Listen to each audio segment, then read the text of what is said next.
ನಮಸ್ತೆ, ನೀವು ನೋಡ್ತಾ ಇರೋದು ಒನ್ ಇಂಡಿಯಾ ಕನ್ನಡ. ನಾನ್ ಪ್ರತಿಮಾ. ಕರ್ನಾಟಕ ಕಾಂಗ್ರೆಸ್ನಲ್ಲಿ ಮುಖ್ಯಮಂತ್ರಿ ಕುರ್ಚಿಗಾಗಿ ಯಾವ ರೀತಿ ಸರ್ಕಸ್ ನಡೀತಾ ಇದೆ ನೋಡ್ತಾ ಇದ್ದೀವಿ. ಇದೇ ನವೆಂಬರ್ ಕ್ರಾಂತಿ ಅಂತಾನು ಹೇಳಲಾಗ್ತಾ ಇದೆ. ಅಷ್ಟಕ್ಕೂ ಈಗ ಮುಖ್ಯಮಂತ್ರಿ ಸಿದ್ದರಾಮಯ್ಯನವರಂತೂ ಸದ್ಯಕ್ಕೆ ಕುರ್ಚಿ ಬಿಟ್ಕೊಡೋ ಲಕ್ಷಣಗಳಂತೂ ಕಾಣಿಸ್ತಾ ಇಲ್ಲ. 5 ವರ್ಷ ನಾನೇ ಸಿಎಂ ಆಗಿರ್ತೀನಿ, ಮುಂದಿನ ಸಲಾನು ನಾನೇ ಬಜೆಟ್ ಮಂಡನೆ ಮಾಡೋದು ಅಂತೆಲ್ಲ ಆತ್ಮವಿಶ್ವಾಸದ ಮಾತನ್ನ ಆಡ್ತಾ ಇದ್ದಾರೆ. ಅಂದ್ರೆ ಈಗ 2.5 ವರ್ಷ ಆಗಿದೆ, ಇನ್ನು 5 ವರ್ಷ ತನಕನೂ ನಾನೇ, ಅಂದ್ರೆ ಇನ್ನು 2.5 ವರ್ಷ ಕಂಪ್ಲೀಟ್ ಆಗಿ 5 ವರ್ಷ ನಾನೇ ಸಿಎಂ ಆಗಿರ್ತೀನಿ ಅಂತ.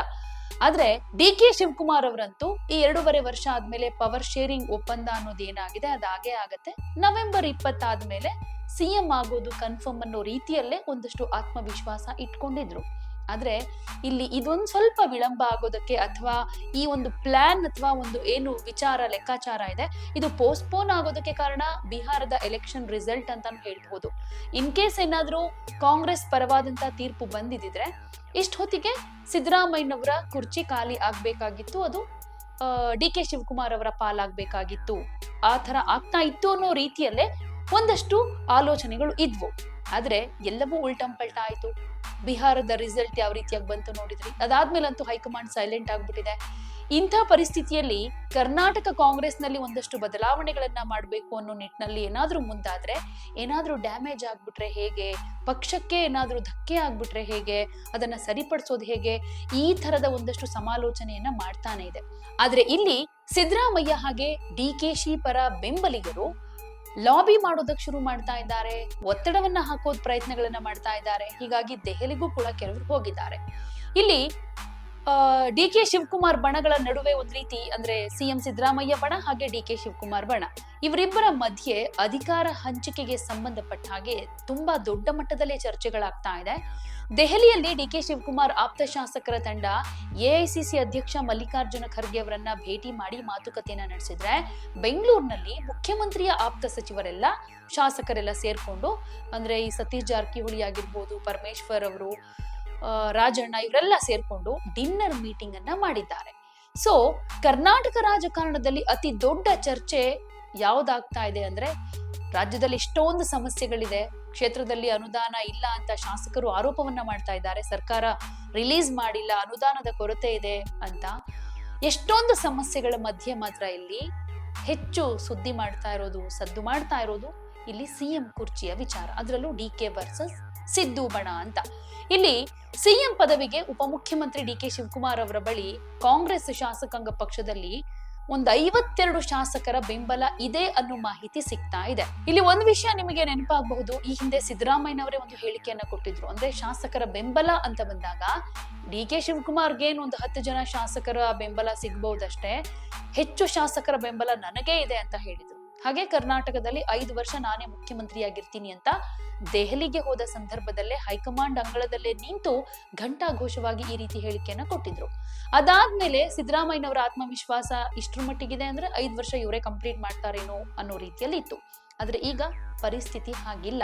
ಡಿ.ಕೆ. ಶಿವಕುಮಾರ್ ಪರವಾಗಿ ಒಂದಷ್ಟು ಸಚಿವರ ಬೆಂಬಲ ಇದೆ, ಹಾಗೆ ಸುಮಾರು 52ಕ್ಕೂ ಹೆಚ್ಚು ಶಾಸಕರ ಬೆಂಬಲ ಇದೆ ಅನ್ನೋ ವಿಷಯ ಗೊತ್ತಾಗ್ತಾ ಇದೆ. ಇಲ್ಲಿ 25 ಸಚಿವರು ಮಾತ್ರ ಅಲ್ಲ, ಶಾಸಕರು ಕೂಡ ಸೇರಿದ ಹಾಗೆ ಒಟ್ಟು ಒಂದು 52 ಜನರ ಬೆಂಬಲ ಸಿಗ್ತಾ ಇದೆ ಅನ್ನೋದು ತಿಳಿದು ಬಂದಿದೆ. ಈ ಪಟ್ಟಿಯಲ್ಲಿ ಒಕ್ಕಲಿಗ ಶಾಸಕರು ಮಾತ್ರ ಅಲ್ಲ, ಗಣನೀಯ ಸಂಖ್ಯೆಯ ದಲಿತರಿದ್ದಾರೆ, ಲಿಂಗಾಯತ ಸಮುದಾಯದವರಿದ್ದಾರೆ, ಹಾಗೆ ಬೇರೆ ಬೇರೆ ಸಮುದಾಯದ ಶಾಸಕರು ಕೂಡ ಡಿ.ಕೆ. ಪರವಾಗಿ ಬೆಂಬಲವಾಗಿ ನಿಂತಿದ್ದಾರೆ ಅಂತ.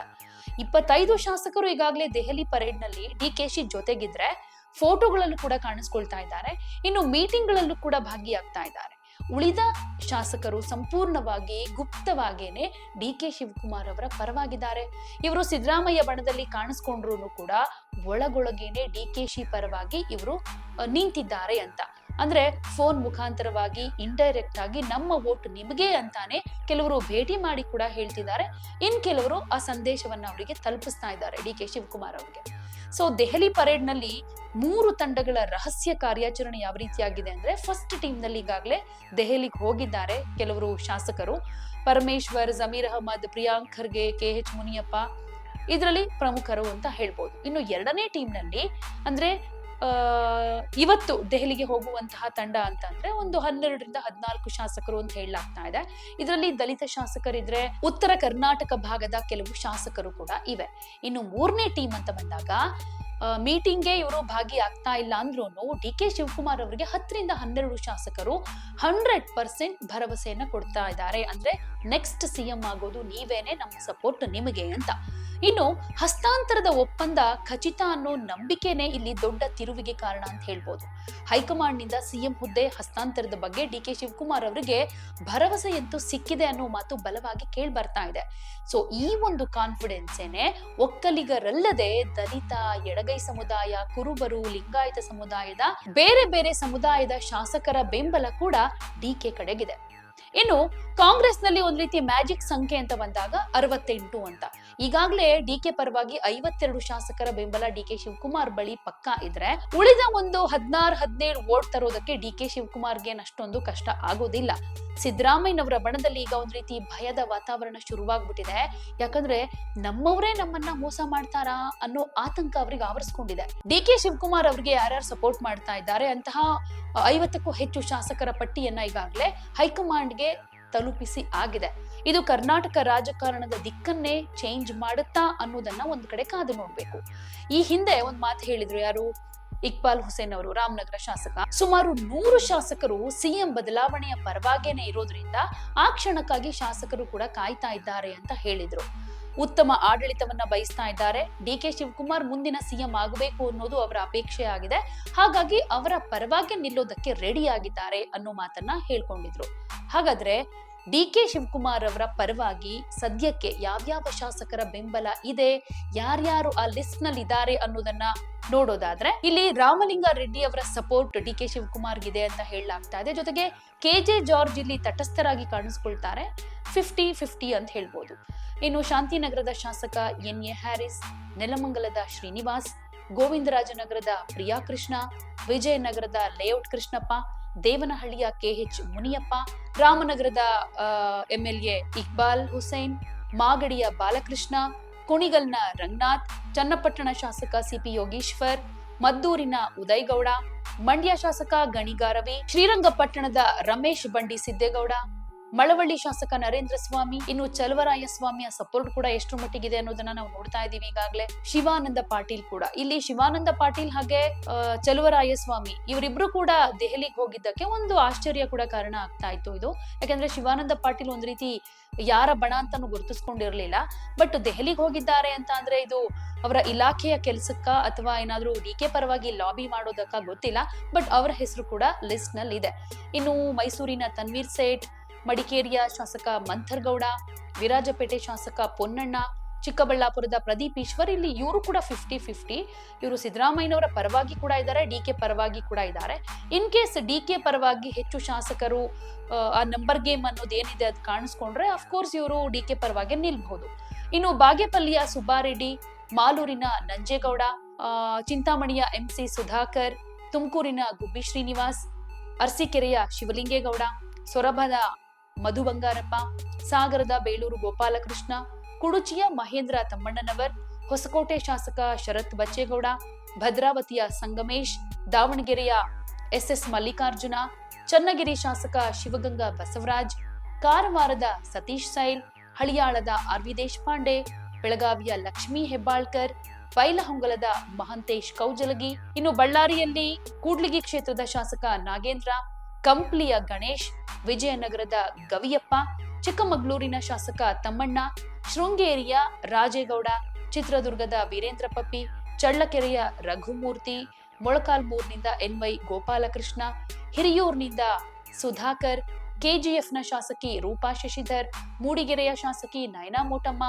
ಪುಲಕೇಶಿ ನಗರದ ಆಲೂರು ಶ್ರೀನಿವಾಸ್, ಸುರಪುರದ ರಾಜ ವೇಣುಗೋಪಾಲ, ಶಿರಸಿಯ ಶಾಸಕ ಭೀಮಣ್ಣ ನಾಯ್ಕ, ಹರಪನಹಳ್ಳಿಯ ಲತಾ ಮಲ್ಲಿಕಾರ್ಜುನ, ಜೊತೆಗೆ ಪರಪನ ಅಗ್ರಹಾರದಲ್ಲಿರುವಂತಹ ಶಾಸಕ ವಿನಯ್ ಕುಲಕರ್ಣಿ ಅವರನ್ನ ಡಿ.ಕೆ. ಶಿವಕುಮಾರ್ ಅವರು ಭೇಟಿಯಾಗಿದ್ದಾರೆ. ಇದು ಒಂದ್ ಕಡೆ ಕುತೂಹಲಕ್ಕೆ ಕಾರಣ ಆಗುತ್ತೆ. ಜೊತೆಗೆ ವಿನಯ್ ಕುಲಕರ್ಣಿ ಅವರ ಸಪೋರ್ಟ್ ಕೂಡ ಡಿ.ಕೆ.ಗೆ ಇದೆ ಅಂತಾನೆ ಹೇಳಲಾಗ್ತಾ ಇದೆ. ಸೊ ಇಷ್ಟೆಲ್ಲ ಶಾಸಕರು ಡಿ.ಕೆ. ಪರವಾಗಿದ್ದಾರೆ ಅನ್ನುವಂತಹ ಒಂದು ಲಿಸ್ಟ್ ಅಂತೂ ಇದೆ. ಹೈಕಮಾಂಡ್ ಮಟ್ಟಿಗೆ ಇದು ರೀಚ್ ಆಗಿದೆ ಈ ಲಿಸ್ಟ್ ಅನ್ನೋ ಮಾತು ಕೂಡ ಇದೆ. ಜೊತೆಗೆ ಇನ್ನು ಸಿದ್ದರಾಮಯ್ಯನವರ ಪರವಾಗಿ ಒಂದಷ್ಟು ಸಚಿವರು ಗಟ್ಟಿಯಾಗಿ ನಿಲ್ತಾರೆ ಅಂತ ಅಂದ್ರೆ ಅದು ಸಂತೋಷ್ ಲಾಡ್, ಎಂ.ಬಿ. ಪಾಟೀಲ್, ಆರ್.ಬಿ. ತಿಮ್ಮಾಪುರ, ಶಿವರಾಜ್ ತಂಗಡಗಿ, ಜಮೀರ್ ಅಹಮದ್ ಖಾನ್, ಎಚ್.ಸಿ. ಮಹದೇವಪ್ಪ, ಸತೀಶ್ ಜಾರಕಿಹೊಳಿ ಇವರ ಹೆಸರು ಕೇಳಿ ಬರುತ್ತೆ.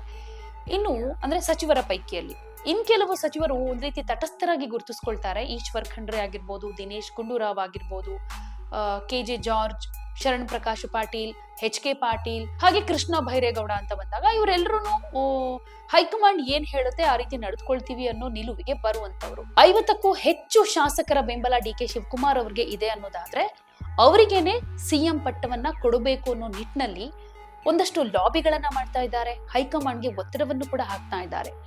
ದಿನ ಬಿಟ್ಟು ದಿನ ಕೆಲವರು ದೆಹಲಿಗೆ ಹೋಗಿ ಅಲ್ಲಿ ಹೈಕಮಾಂಡ್ ನ ಮೀಟ್ ಮಾಡಿ ಹೈಕಮಾಂಡ್ ಬಳಿ ಡಿ.ಕೆ. ಸಿಎಂ ಆಗಬೇಕು ಅನ್ನೋ ಒತ್ತಡವನ್ನ ಹಾಕ್ತಾ ಇದ್ದಾರೆ. ಅಂದ್ರೆ ಇದು ಹೈಕಮಾಂಡ್ ಗಂಭೀರವಾಗಿ ಯೋಚನೆ ಮಾಡಬೇಕಾಗಿರುವಂತಹ ವಿಚಾರ.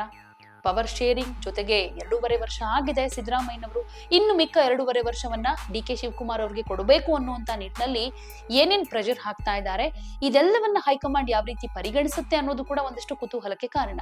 ಇನ್ನು ಡಿ.ಕೆ. ಶಿವಕುಮಾರ್ ಮಾತ್ರ ಒಂದ್ ಸ್ವಲ್ಪ ಸೈಲೆಂಟ್ ಆಗಿ ಕಾಣಿಸ್ಕೊಳ್ತಾ ಇದ್ದಾರೆ. ಅಂದ್ರೆ ಮಾಧ್ಯಮಗಳ ಮುಂದೆ ಏನೇ ಹೇಳಿಕೆಗಳನ್ನ ಕೊಟ್ರು ಹುಷಾರಾಗಿ ಈ ಸಿಎಂ ಬದಲಾವಣೆ ವಿಚಾರದಾಗಿರ್ಬೋದು, ಡಿನ್ನರ್ ಪಾಲಿಟಿಕ್ಸ್ ಆಗಿರ್ಬೋದು, ಇದೆಲ್ಲವೂ ಕೂಡ 2.5 ವರ್ಷದಿಂದ ನಡ್ಕೊಂಡೇ ಬರ್ತಾ ಇದೆ. 4 ಡಿ.ಸಿ.ಎಂ ಮಾಡಬೇಕು, ಕೆಪಿಸಿಸಿ ಅಧ್ಯಕ್ಷ ಸ್ಥಾನ ಚೇಂಜ್ ಮಾಡಬೇಕು, ಇದೆಲ್ಲವೂ ಕೂಡ ಆಗ್ತಾ ಇದೆ. ಸೊ ಇದ್ರ ಬಗ್ಗೆ ಅಷ್ಟೊಂದು ನೇರವಾಗಿ ರಿಯಾಕ್ಟ್ ಮಾಡದೇ ಇದ್ರು ಸಂಪುಟಕ್ಕೆ ತಮ್ಮನ್ನ ಸೇರಿಸ್ಕೊಳ್ಬೇಕು ಅಂತ ಸಾಕಷ್ಟು ಡಿನ್ನರ್ ಸಭೆಗಳು ನಡೀತಾ ಇದೆ. ಸಚಿವರ ಡಿನ್ನರ್ ಕೂಡ ಅದರ ಒಂದು ಭಾಗ ಆಗಿರುತ್ತೆ ಅಂತ ಮಾರ್ಮಿಕವಾಗಿ ಹೇಳಿದ್ದಾರೆ. ನನ್ನ ಹತ್ರ ಯಾವ ಬಣ್ಣನೂ ಇಲ್ಲ, ಬಣನೂ ಇಲ್ಲ.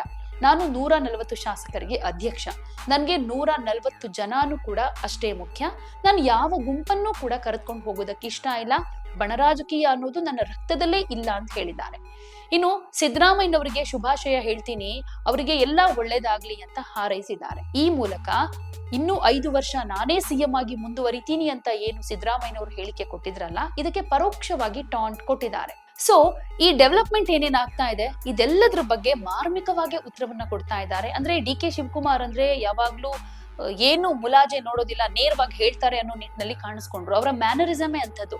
ಆದ್ರೆ ಈಗ ಈ ನವೆಂಬರ್ ಕ್ರಾಂತಿ ಅನ್ನೋ ವಿಚಾರ ಶುರುವಾದಾಗ್ಲಿಂದ ಹುಷಾರಾಗಿ ಏನೇ ಹೇಳಿದ್ರು ಕೂಡ ಅದಕ್ಕೆ 2-3 ಅರ್ಥ ಬರೋ ರೀತಿಯಲ್ಲಿ, ಜೊತೆಗೆ ಒಂದಷ್ಟು ಹತಾಶೆಯ ನುಡಿಗಳು ಸೇರಿದ ಹಾಗೆ ಆ ತರದ ಸ್ಟೇಟ್ಮೆಂಟ್ಗಳನ್ನ ಕೊಡ್ತಾ ಇದ್ದಾರೆ. ಇಲ್ಲಿ ಶಾಸಕರ ಬೆಂಬಲ ಹೆಚ್ಚಾಗಿ ಡಿ.ಕೆ. ಶಿವಕುಮಾರ್ ಅವರಿಗೆ ಇದೆ ಅನ್ನೋದಾದ್ರೆ ಸಿಎಂ ಆಗಿ ಅಧಿಕಾರ ವಹಿಸ್ಕೊಳ್ಳೋದಕ್ಕೆ ಇನ್ನೇನು ಜಾಸ್ತಿ ದಿನ ದೂರ ಉಳ್ಕೊಂಡಿಲ್ಲ ಅಂತ ಅನ್ಸುತ್ತೆ. ಈ ನವೆಂಬರ್ ಕ್ರಾಂತಿ ಅನ್ನೋದು ನವೆಂಬರ್ನಲ್ಲೇ ಆಗಬೇಕು ಅಂತ ಏನಿಲ್ಲ. ಕ್ರಾಂತಿ ಆಗೋದಕ್ಕೆ ಈ ನವೆಂಬರ್ನಲ್ಲೇ ಆ ತರದ ಚಟುವಟಿಕೆಗಳು, ಡೆವಲಪ್ಮೆಂಟ್ಗಳು ಆಗ್ತಾ ಇದೆ ಅನ್ನೋದು ಕೂಡ ಅಷ್ಟೇ ಸತ್ಯ. ಸೊ ಕಾದು ನೋಡೋಣ. ಮಲ್ಲಿಕಾರ್ಜುನ ಖರ್ಗೆ ಅವರು ಕೂಡ ಬೆಂಗಳೂರಿಗೆ ಬಂದಿದ್ದಾರೆ. ಅವರನ್ನ ಮೀಟ್ ಮಾಡಿ ಒಂದಷ್ಟು ಜನ ಮಾತಾಡಿದ್ದಾರೆ. ದೆಹಲಿಗೆ ಹೋಗಿರುವಂತಹ ಶಾಸಕರು ಕೂಡ ಈಗಾಗಲೇ ಕೆಲವು ಸಚಿವರು ಕೂಡ ಹೈಕಮಾಂಡ್ ಮೀಟ್ ಮಾಡೋ ಪ್ರಯತ್ನವನ್ನ ಮಾಡಿರೋದ್ರಿಂದ ಯಾರ ಮಾತನ್ನ ಯಾವ ರೀತಿ ಕನ್ಸಿಡರ್ ಮಾಡುತ್ತೆ ಹೈಕಮಾಂಡ್, ಜೊತೆಗೆ ರಾಜ್ಯದಲ್ಲಿ ಕಾಂಗ್ರೆಸ್ ಅಧಿಕಾರಕ್ಕೆ ಬರೋದಕ್ಕೆ ಎಷ್ಟೆಲ್ಲ ಶ್ರಮ ಪಟ್ಟಿದ್ದಾರೆ ಡಿ.ಕೆ. ಶಿವಕುಮಾರ್ ಅವರು, ಸಿದ್ದರಾಮಯ್ಯನವರು ಪಟ್ಟಿದ್ದಾರೆ ಇಲ್ಲ ಅಂತಲ್ಲ. ಸಿದ್ದರಾಮಯ್ಯನವರು 2.5 ವರ್ಷ ಅಧಿಕಾರ ಅನುಭವಿಸಿದ್ದಾರೆ. ಇನ್ನು ಮುಂದೆ ಡಿ.ಕೆ. ಶಿವಕುಮಾರ್ ಅವರಿಗೆ ಆ ಭಾಗ್ಯ ಸಿಗಬೇಕು ಅನ್ನೋ ನಿಟ್ಟಿನಲ್ಲಿ ಯಾವ ರೀತಿ ನಿರ್ಧಾರ ಆಗತ್ತೆ ಕಾಂಗ್ರೆಸ್ ವಲಯದಲ್ಲಿ, ಕಾದು ನೋಡೋಣ.